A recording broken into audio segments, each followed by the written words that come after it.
We're recording this whole time?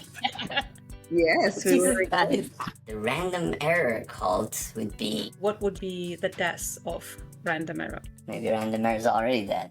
The comedic value to bully ratio. Oh, the comedic value to bully. Oh, yeah. Forgot the context, but so my kind of like character online is a little bit harsh and unhinged.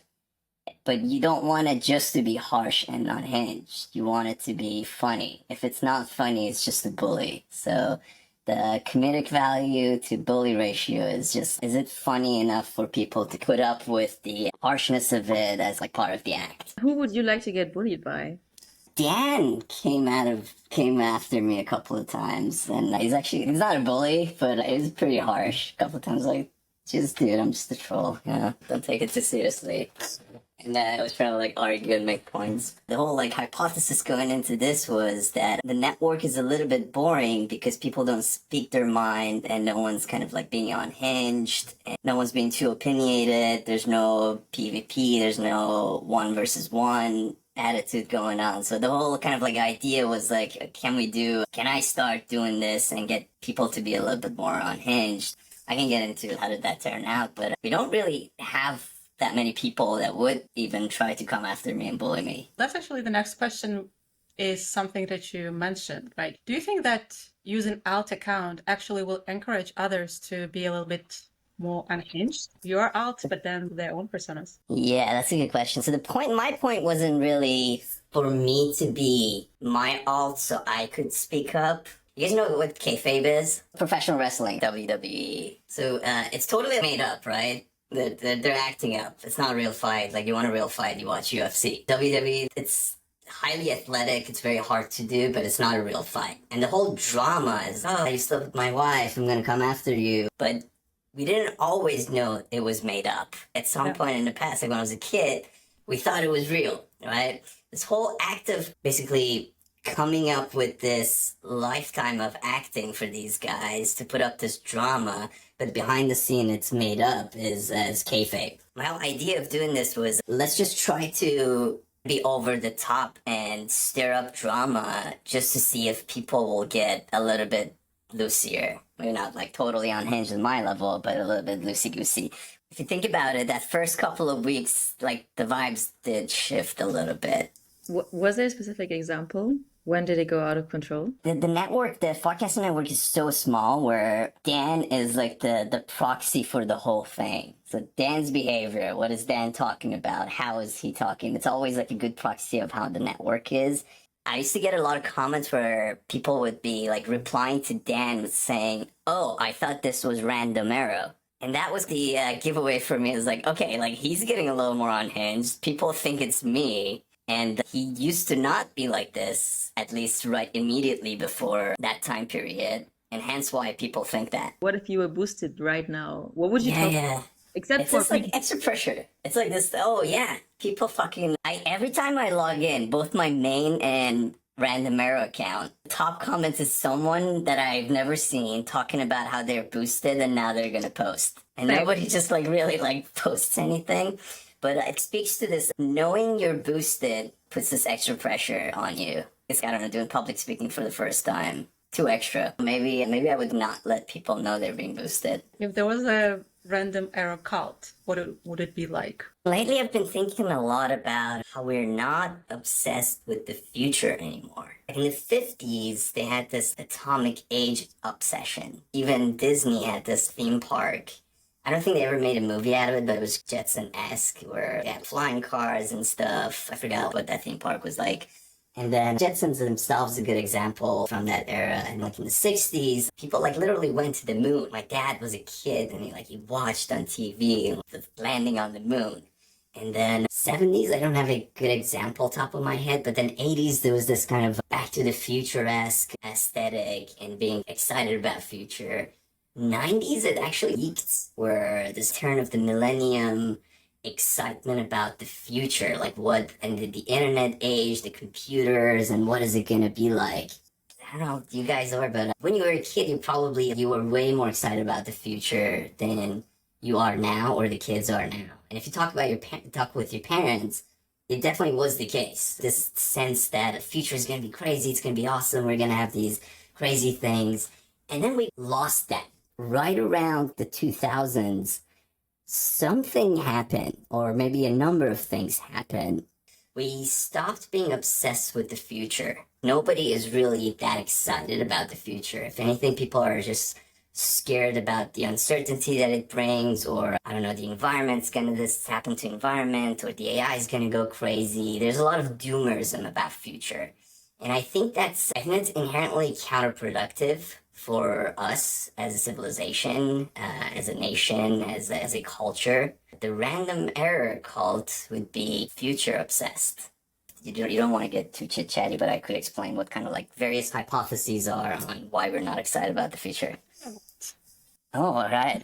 I'll tell you the ones I don't like first, and then I'll get to the ones I do. There's this guy, Zygmunt Bauman. His whole idea was that there was this solid modernity, and this guy was like 90 when he died in like 2018. It's like back in the day there was solid modernity, and now we have liquid modernity. Nowadays we're not really sure about the present. I don't know, your parents might have had jobs that they kept for 20, 30 years. And when I say your parents, like your parents' generation, my parents' generation.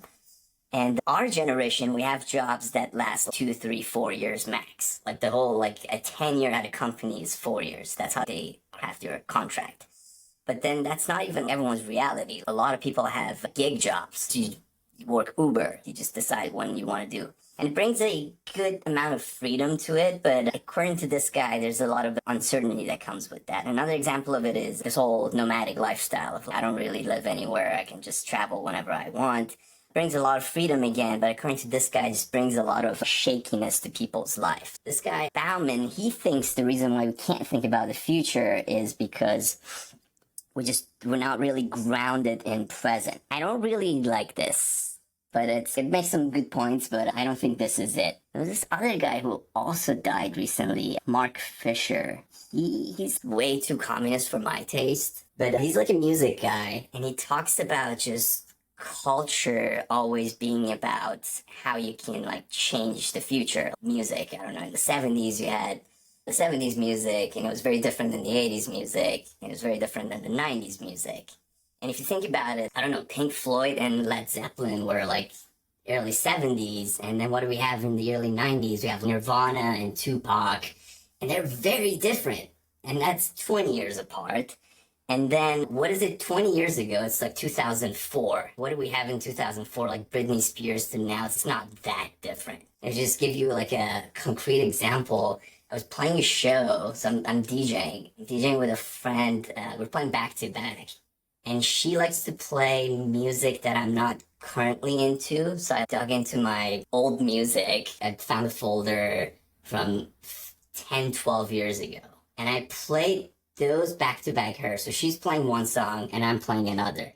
Nobody in the crowd knew I'm playing 10 years old music. She had no idea I'm playing 10 years old music. And the music I was playing did not sound 10 years old. So something happened where we're just stuck in this 20 years ago sound. And this whole hipster culture is a little bit of that. 2000 teens, we got obsessed with the past, retro, vinyls, and Polaroids, bro. And nowadays, it's like the next generation, so people are like obsessed with digital cameras and cassette tapes. I mean, I grew up on cassette tapes. They fucking suck. I don't want to touch it. But it's just this retroism. Now, this is all this guy Mark Fisher's idea. He lays out the problem really well, like most Marxists, but the reason why he thinks this is happening, he thinks it's because of capitalism. Basically, capitalism, people cannot imagine a future past capitalism, thus they just cannot imagine a future. Now, I don't think that's it either. Now, the third one is this guy, Lindyman, which probably like your audience, people on Farcaster out of these three are most familiar with. And he has this essay called "The Culture is Stuck." And he just goes through like a number of things, like aesthetics, like fashion, a lot of things I mentioned, but that came out like almost 20 years ago. It's not that different. If you took the iPhone and went to 1997, it would blow their mind. Like, Jesus Christ, like, where did this come from? It would make no sense to them. But if you took today's iPhone and went to 2007, they would be like, yeah, oh, wow, it, like, improved very rapidly, but it wouldn't really be anything mind-blowing. Like, it doesn't do anything that we couldn't imagine back then. I had a Nokia phone in, like, 2006. that was actually trying to do everything my iPhone does now. None of them worked, but they were trying to do all of these, like GPS and whatnot. This guy Lindyman's ideas, it was the internet where this happened. I've thought about that a lot, and I'm just ranting for too long. But what probably happened is that basically internet allowed culture to fracture into subcultures. If you think about it now, in the 80s or in the 90s, it's really hard for you to find people with niche hobbies like you. I don't know, I might be like into motorcycles. I don't know, cafe racers. There's no cafe racer culture where I am. Cafe racers are these like 70s-esque motorcycles that are like Honda stripped down. They were big in Britain.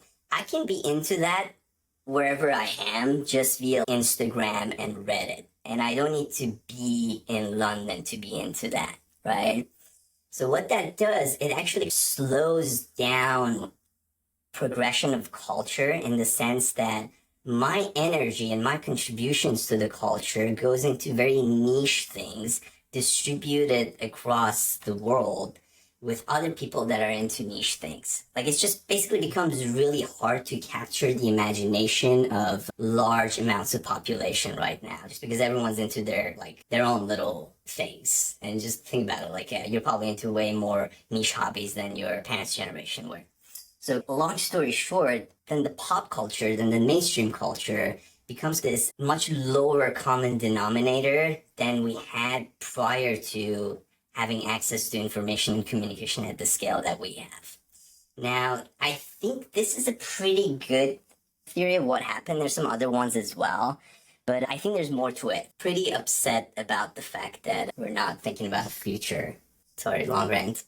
No, I'll respond and then let Pao to ask the question. I agree. I talking with my brother about the past 20 years, nothing really changed in fashion or music, or you can't really distinguish as distinctively how 70s, 80s, 60s, 40s, 20s, like in 20s, like even before that, women are still were wearing like corsets and stuff. Like it was such a 100 years Exactly.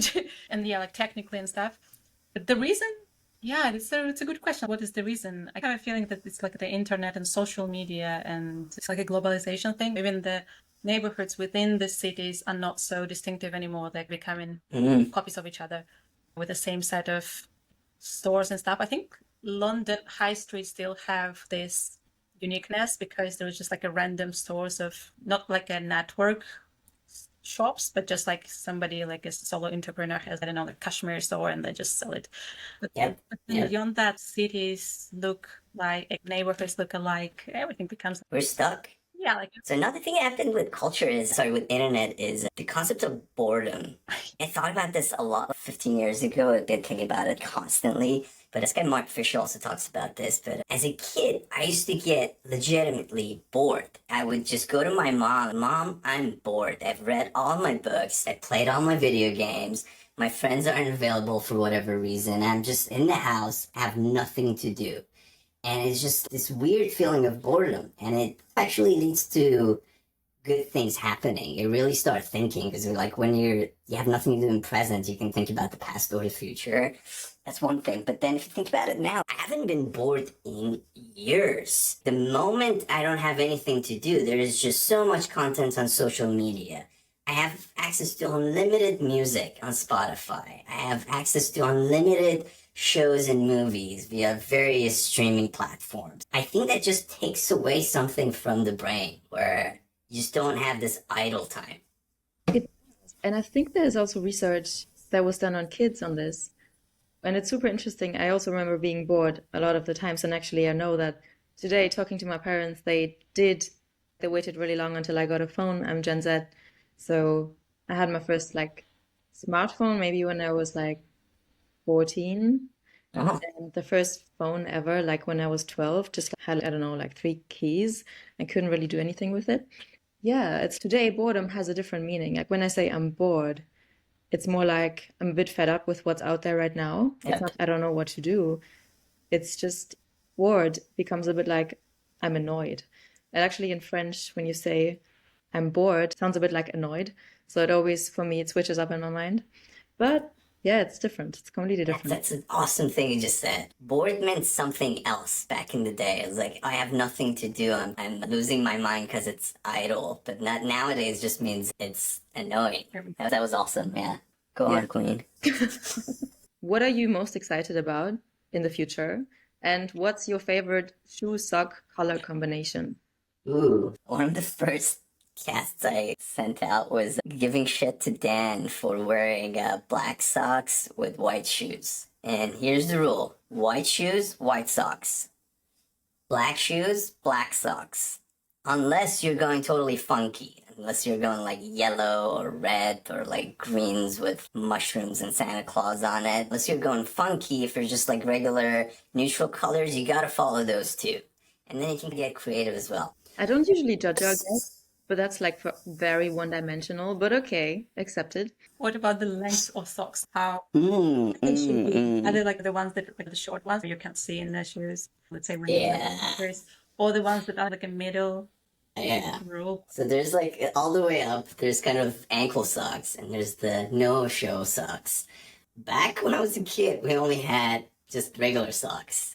And then I started seeing ankle socks and I thought it was weird. And then I started wearing them. I'm like, yeah, the part that just goes in your calf is actually like annoying unless it's cold. So it took me a while to get on with the trend of ankle socks. And then the no-shoe socks look so weird when you're not wearing the shoe. It's just your fucking feet and then the top of it is empty.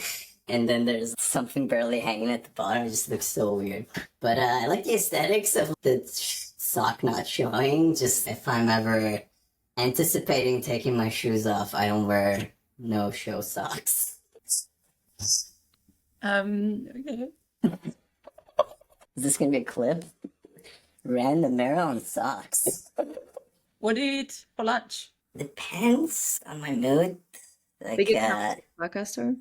oh, for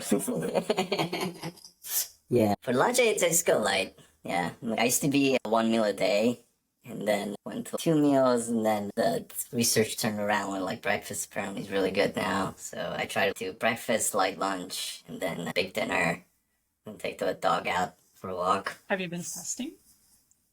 I used to fast. I used to fast every day, basically like 24. So 20 hours, don't eat anything, and 4 hours. But we skipped the question of what I'm excited about in future. So I think it's just like a tremendous amount of cool things happening in technology. And here's another thing I'm annoyed with Silicon Valley. Like, we're a little bit too deep into just fucking building like SaaS software and like enterprise software. You can see but when your customers' light go out green or whatever.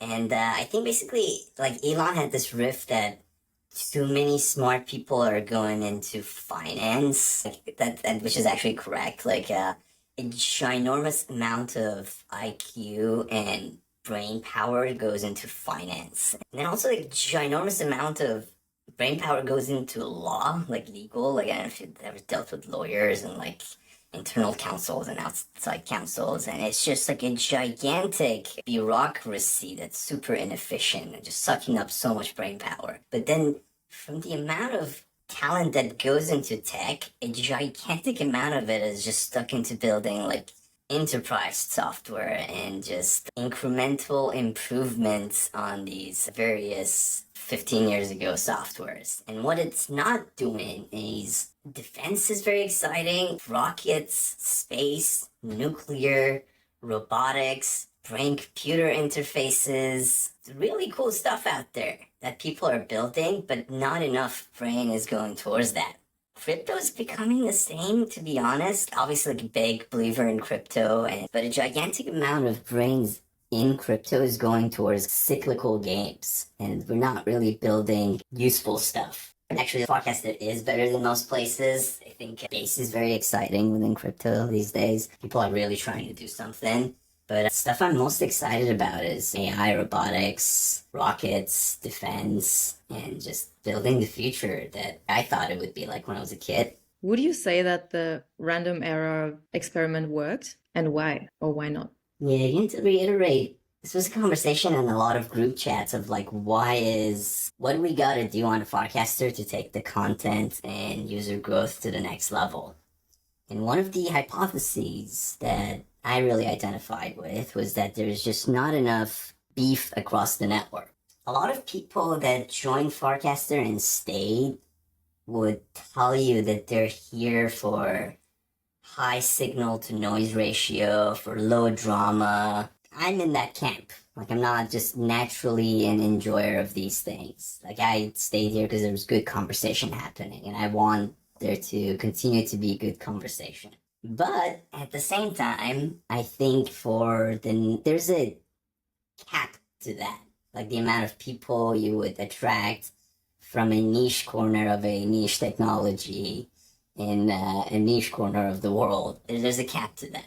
For us to start hitting escape velocity, I think the network needs to become more entertaining. Hence, the random error kind of concept was like, let's see if we can make things more entertaining by introducing like a little bit of kayfabe and being unhinged. So the hypothesis was that like things could become more interesting if we just get people to be a little bit more unhinged. It did work. I think my account definitely hit escape velocity for a second. Android 16 had this cast of random error made everyone 20% more unhinged. And I think that was true for a while, and I think it was more entertaining. I don't know if it had lasting effects, but I wasn't really after the lasting effects. I didn't think my account's gonna change everything on Farcaster. I had a hypothesis, saw the effects.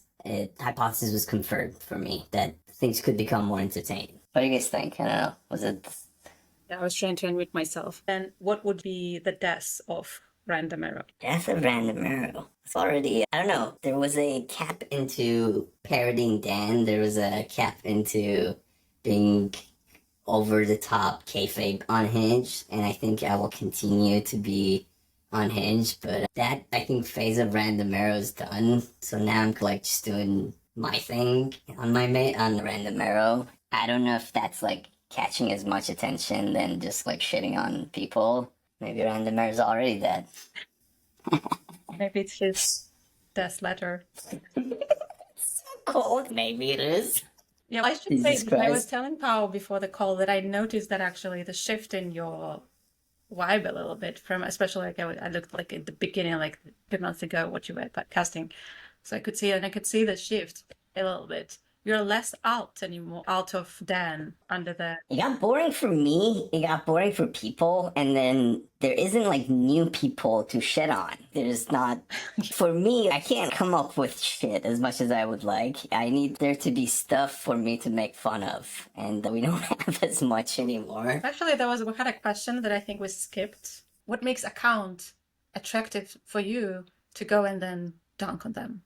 Like, I've been in like Web3 for a long time, and some of these guys have also been in Web3 for a long time. So over the years, like built a reservoir of their cringe moments that I wished I could make fun of.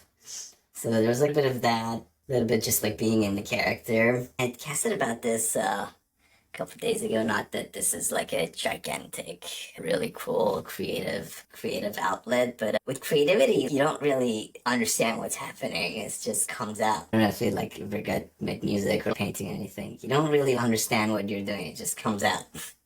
100%. Probably it's also not something for everyone to come up with the creative ways of dunking on people. I don't want to brag, but I'm actually quite well known for making fun of my friends. And I think that no one makes fun of them as well as I do. So the same goes for Rando and your jokes. I think you should continue for now, to be honest. Just like putting up my opinion now. I think you should continue. About actually the growth and the growth rate of people and what it takes for an account to be like a scale of like comedic value to whatever we said before. You have to have a specific size of audience. Not to put words in your mouth, but I think this is what's involved. Otherwise, no one will find it funny. I wonder what's the growth rate right now. If you put out lots of content and you're not being boosted, what's the growth rate now compared to a year ago? If you were, It's definitely slowed down. So there are these like waves of new users coming to Farcaster. When the frame thing happened, a lot of people thought users coming for frames, but what was happening was that a lot of just like the average person, like the regular users, were coming for DGen because they were just like the timelines were on top of each other. So that was like the biggest growth moment we had. And then ever since then, there's like kind of these like factory of users. Like the Vietnamese ladies show up one day, or the South Korean army shows up the other day. And I'm very welcoming. I love them all. I hope more of them show. But at the moment, not a lot is happening in the sense of both kind of crypto Twitter people or crypto people or any of these new demographics showing. So the growth has really slowed down, I think, across the board. Yeah, and I think that's why it's even more important to highlight new voices, which is one of the reasons why I think the boost is great and why people should highlight Los Fomos because, or like Los Dongos. You have to create new accounts that are worthy of being made fun of or I think we have voices here that are not interesting people in the network that haven't found their voice and haven't found the following. Things that could be done here. Like you guys could definitely do like 10x of the followers your accounts have. Actually, I don't know how many followers you have, Taco. I think Pauline, you have 4K. Like I thought you had your account was like way bigger. So hopefully, like over time, like people that are already here, yeah, get bigger following, more interesting people we don't onto. actually care that. For my part, I don't care about the following. It's more about the engagement and quality Yep, engagement, yep. of course.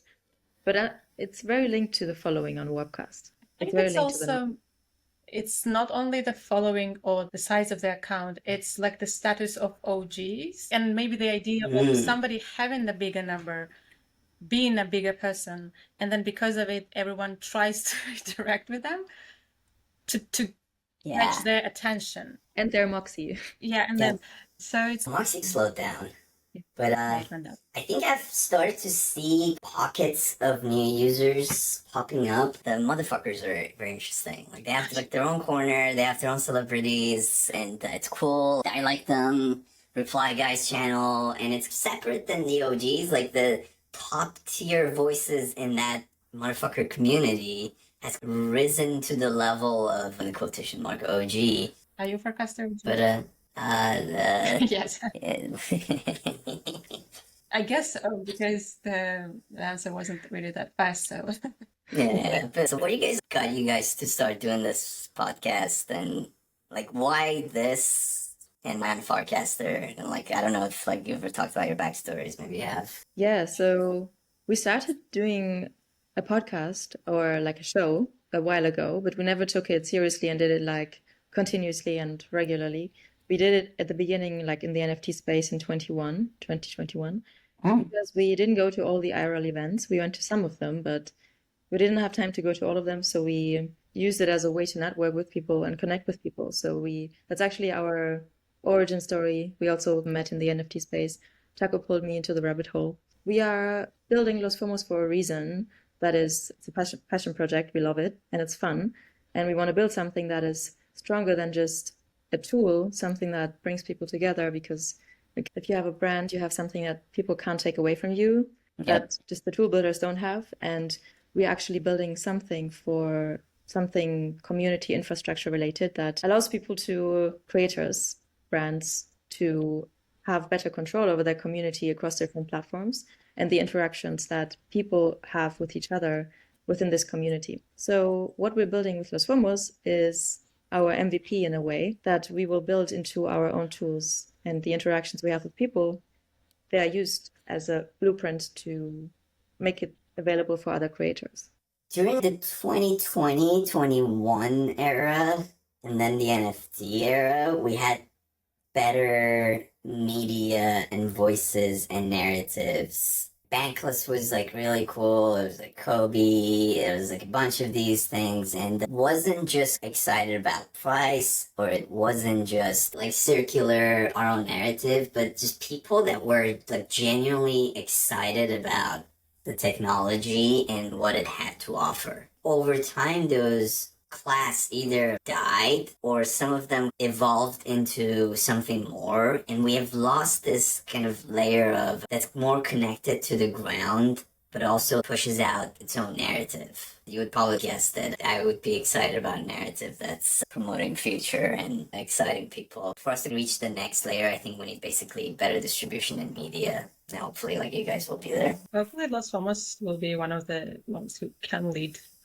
We're learning as we go. Okay, how do you come across us? Because we didn't come across you first. You were come across us first. What led us to us? It's gonna help. I think I see Pauline's accounts on my main, and maybe I started to see interviews that you did, probably the one with Johnny. Yeah, for some of them I was going looking for the longer one. Yeah, I love TLDR. He's just so kind and empathic and just loving of a person, but then the guy is also so knowledgeable in literally everything and so well read.